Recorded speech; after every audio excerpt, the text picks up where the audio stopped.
Expressway का निरीक्षण, कहा एक्सप्रेसवे में विमान लैंडिंग की क्षमता। काशी पहुंचे मंत्री सुरेश खन्ना, मंत्री ने की काशी में विकास कार्यों की समीक्षा। वाराणसी में वन नेशन वन इलेक्शन पर जागरूकता कार्यक्रम, एमएलसी हंसराज विश्वकर्मा ने भी किया संबोधन।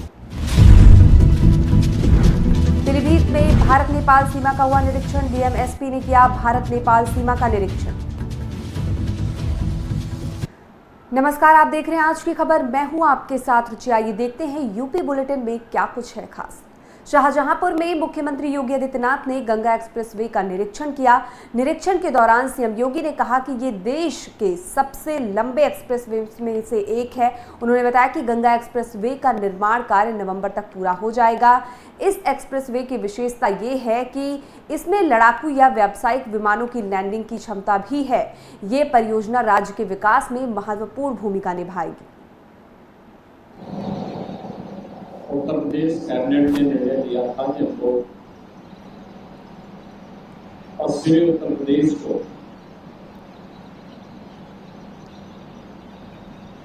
प्रयागराज से जोड़ने के लिए गंगा एक्सप्रेस वे का निर्माण करेंगे।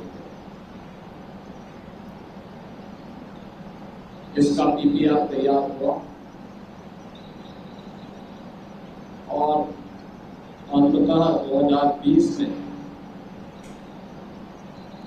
इसे कैबिनेट ने अपनी मंजूरी देकर इसके डीपीआर की कार्रवाई को आगे बढ़ाया।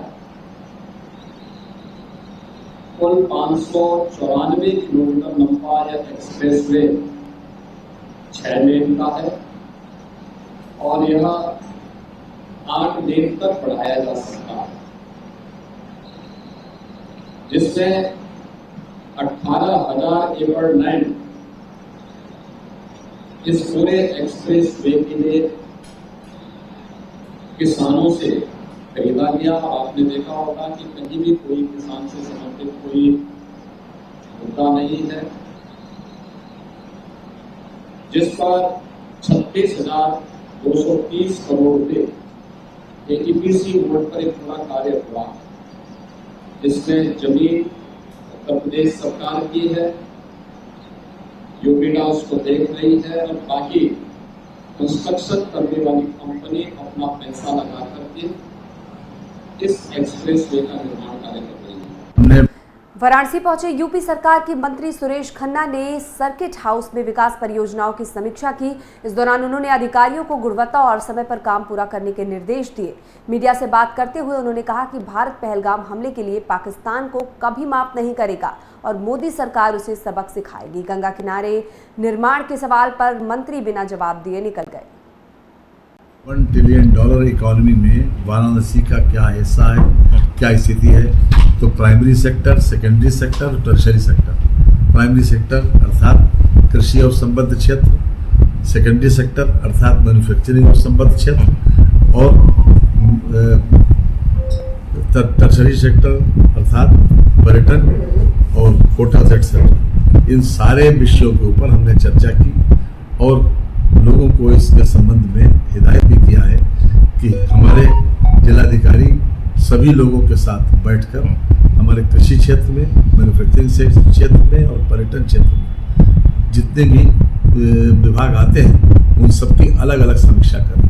हमने खबर वाराणसी से है, जहां वन नेशन वन इलेक्शन अभियान के तहत आज गैरा विधानसभा क्षेत्र में जागरूकता कार्यक्रम आयोजित किया गया, जिसमें विधायक त्रिभुवन राम ने ग्रामीणों को एक साथ चुनाव होने से समय और धन की बचत की अहमियत बताई। उन्होंने इसे प्रधानमंत्री मोदी का सपना बताते हुए देश को आर्थिक रूप से मजबूत बनाने की अपील की। इस दौरान कार्यक्रम में वाराणसी के भाजपा जिलाध्यक्ष और एमएलसी हंसराज विश्वकर्मा भी शामिल हुए। 40 लाख से ऊपर जो करेगा उसका चुनाव रद्द कर दिया जाएगा। तो इस प्रकार से चुनाव में ये दोनों कंडीशन है पार्लियामेंट के लिए, असेंबली के लिए। रायबरेली में पत्रकारों ने भारतीय खेल प्राधिकरण से एक साइकिल रैली निकाली। ये रैली फिट इंडिया अभियान के तहत आयोजित की गई थी। इस मौके पर सहायक महामंत्री railway men's union Sudhir Tiwari ने साइकिल रैली को झंडी दिखाकर रवाना किया। रैली में विभिन्न संगठनों ने बढ़ चढ़कर हिस्सा लिया। बता दें, साइकिल रैली भारतीय खेल प्राधिकरण से निकलकर पुलिस लाइन होते हुए वापस भारतीय खेल प्राधिकरण में समाप्त हुई।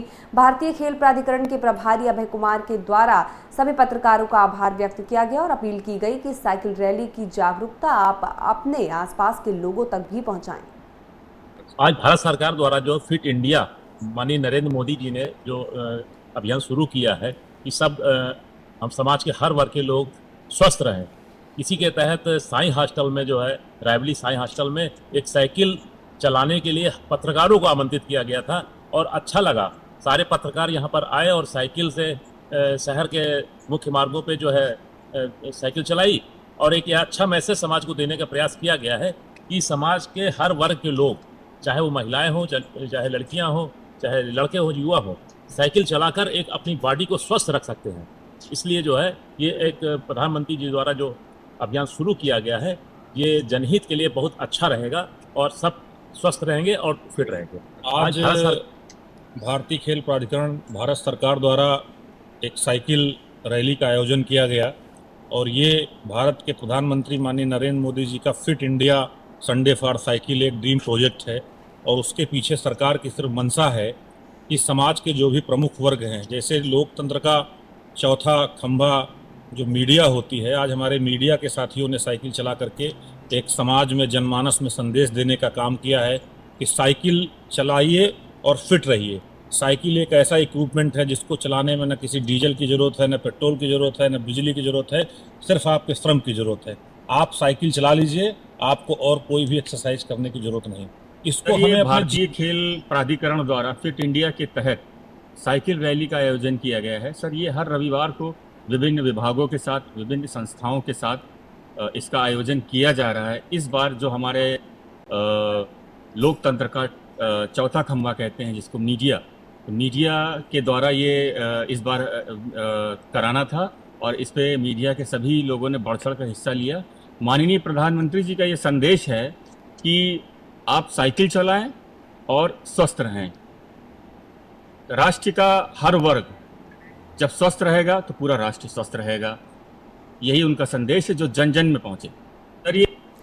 पीलीभीत में जिलाधिकारी संजय कुमार सिंह और पुलिस अधीक्षक अभिषेक यादव ने कानून व्यवस्था और सुरक्षा के मद्देनजर थाना हजारा क्षेत्र में नेपाल भारत सीमा का निरीक्षण किया। पहलगाम में हुई आतंकी घटना के बाद सुरक्षा सतर्कता बढ़ाई गई। इस दौरान अधिकारियों ने सशस्त्र सीमा बल, जनपदीय पुलिस और नेपाल की एपीएफ के साथ बैठकर सतर्कता के व समन्वय बढ़ाने के निर्देश दिए। साथ ही सीमावर्ती इलाकों में अपराध और तस्करी रोकने के लिए गश्त व चेकिंग तेज करने के आदेश भी दिए गए। देखिए, यहाँ पे आज हमारे द्वारा थाने का भी निरीक्षण किया गया। इसके अलावा भारत और नेपाल की जो सीमा है उसका मेरे द्वारा और जिलाधिकारी महोदय के द्वारा संयुक्त रूप से निरीक्षण किया गया। वहाँ पे भारत और नेपाल के फोर्सेस के साथ, एसएसबी के साथ, जिला पुलिस के साथ, सभी फोर्सेस के साथ, नेपाल के एक साथ हम लोगों ने ज्वाइंट रूप से क्या कहते हैं वार्ता और मीटिंग करी है। इसके अलावा पेट्रोलिंग करी गई हमारी फोर्सेस के साथ और सभी तरह से सिक्योरिटी और बॉर्डर की रामपुर में बालाजी महाराज के जन्मोत्सव पर 43वीं भव्य शोभा यात्रा आज गांधी समाधि से शुरू हुई। यात्रा विभिन्न प्रमुख मार्गों से होते हुए अग्रवाल धर्मशाला पर संपन्न हुई। कार्यक्रम में भाजपा विधायक आकाश सक्सेना, महंत अभिषेक मिश्र और उप महंत आयुष मिश्र शामिल हुए। शोभा यात्रा के बाद भंडारा, रात्रि दरबार और मनोकामना हवन का आयोजन किया गया। बता दें, बालाजी दरबार समिति पिछले 58 वर्ष से यह आयोजन कर रही है। देखिए, लगभग 50 साल से हमारी शोभा यात्रा का तब से जब से शुरुआत हुई थी तब से इसका जो आज तक लगातार उसका आयोजन बहुत अच्छे तरीके से चल रहा है और ये एक ऐतिहासिक शोभा यात्रा है जिसमें अपने जनपद के सभी हजारों जितने भक्त हैं अपने वो सब शामिल होते हैं और आज भी उसी के उपलक्ष्य में ये कार्यक्रम है क्योंकि विभिन्न अपने बाजारों में होता हुआ आखिर में वहां से बाबा का नाम इतना विशाल है कि उसको शब्दों में वर्णन नहीं किया जा सकता। तो बाबा का जो भी कार्यक्रम होता है वो विराट विशाल होता है और ये हमारा सौभाग्य है कि 65 वर्षों से ये दरबार मेरे पापा जी ने शुरू करा था और हनी भैया के पापा जी मेरे पापा जी के साथ में उस समय शोभा यात्रा में घूमते थे। मैं छोटा था, देखता था और आज ये मेरे साथ में है। तो ये हम लोग का सौभाग्य है कि हम सनातन धर्म के झंडे को लेकर चल रहे हैं। बाबा पहलगाम में हुए आतंकी हमले से देश भर के लोगों में गम और गुस्सा है। इसका असर सहारनपुर में भी देखने को मिला, जहां विश्व विख्यात इस्लामिक केंद्र खानकाह रहीमिया कादरिया में आतंकवादियों और पाकिस्तान के खिलाफ जमकर नारेबाजी करते हुए प्रदर्शन किया गया। और ये प्रदर्शन खानकाह में मुफ्ती मोहम्मद आमिर सईद की अगुवाई में किया गया। प्रदर्शन के दौरान लोगों ने पहलगाम में आतंकी हमले में मारे गए लोगों की खिराजे अकीदत पेश की तथा घायलों के जल्द स्वास्थ्य होने की कामना भी की।